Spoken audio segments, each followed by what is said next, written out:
Баршаңызға сәлем, менің каналыма қош келдіңіздер. Бүгін сіздермен өте жұмсақ, мамықтай болып шығатын керемет пирожкидің рецептімен бөлісетін боламын. Рецептіні міндетті түрде соңына дейін қарап, ұнаса лайк басып, менің каналыма тіркеліп қойды ұмытпаңыздар. Ең алдымен бір таза ыдысымызға қантымызды саламыз. Міндетті түрде жылы суымызды құямыз, дрожжімізді салып, осы үшеуін жақсылап араластырып аламыз.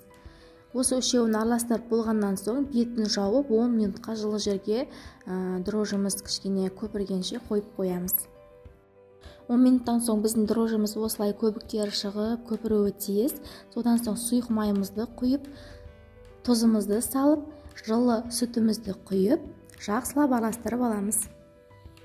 Барлық заттың грамын описанияға жазып қоямын, сол жерден қарасаңыздар болады. Содан соң ұнымызды аз-аздан қоса отыра, өте жұмсақ, қолға жабысатындай қамыр илейміз. Алдымен осылай қасықпен араластырдым, содан соң қолыммен жақсылап қамыр илейтін боламын. Пирожкиміздің жұмсақ болып шығуы осы қамырдың жұмсақ болып иленуіне байланысты. Сондықтан ұнды тым көп қоспай, жұмсақ осылай қолға жабысатындай қамыр илеңіздер. Содан соң бір ас қасық сұйық майымызды құйып, тағы да жақсылап илеп, бетін жауып, бір сағатқа, жарты сағатқа көтерілгенше жылы жерге алып қоямыз. Қамырымыз көтерілем дегенше арасына салатын салмасын дайындаймыз. Алдымен картопты суға қайнатып пісіріп алдым, оны жақсылап езіп алдым. Қуырылған пиязымызды салдым, тұзымызды, бұрышымызды салып, жақсылап барлығын араластырып қоямыз. Осымен біздің пирожкиміздің салмасы дайын. Біздің бір сағат тұрған қамырымыз осылай өте керемет болып көтеріледі. Қамырымызды қолмен қайтадан басып, отырғызып тастамаймыз. Жай ғана ыдыстан босатып аламыз. Біз соңында май жағып елегендіктен қамырымыз өзі ыдыстан сырғып түсетін болады. Қамырымызды ұзынша етіп осылай созып алып, сосын пышақтың көмегімен бөліктерге бөліп, әр бөлігімізді домалақтап аламыз.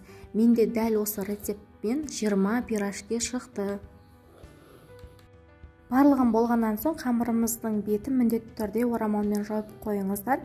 Содан соң қамырды жаятын жерімізге кішкене ғана сұйық майды жағып, қамырымызды осылай саусақтарымыздың көмегімен жаямыз. Бізге ешқандай оқтаудың керегі жоқ, өйткені қамырымыз өте жұмсақ болғандықтан өзі жайылады. Кішкене саусақтарыңызбен бассаңыздар жеткілікті. Салмасын салып, екі шетінен алып келіп, қамырымызды түйеміз. Қатты қысып түйіңіздер, өйткені қуырған кезде ашылып кетпеуі керек. Сондықтан қатты қысып жақсылап түйіңіздер. Сұйық майды қамырдың ортасына емес, тек қана сырт жағына жағасыздар. Егер ортасына жағып жіберсеңіздер, қамырларыңыз жабыспай қалуы мүмкін. Сондықтан сұйық майды көп пайдаланбаңыздар. Тек басында ғана пайдаландым, одан кейін мен пайдаланған жоқпын. Егер қамырларыңыз жайған кезде жабысып жатса, кішкене ғана пайдалансаңыздар болады. Сіздерге түсінікті болу үшін екінші рет қайта көрсетіп жатырмын. Жақсылап қарап алыңыздар.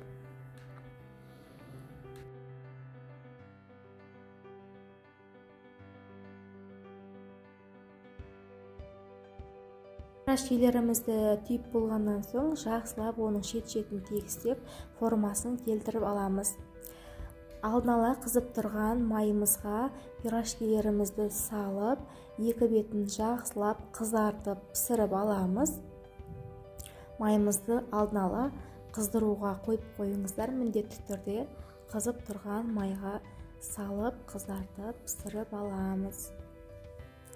Бізде пирожкилеріміз өте жылдам піседі, сондықтан қарап тұрыңыздар. Мінекей біздің өте жұмсақ, мамықтай, дәмді болып шығатын пирожкилеріміз пісті. Ас болсын достар. Рецепті ұнаса міндетті түрде менің каналыма тіркеліп, лайк басып, комментарий жазуды ұмытпаңыздар. Сіздерге ұнады деген ойдамын. Назарларыңызға рахмет.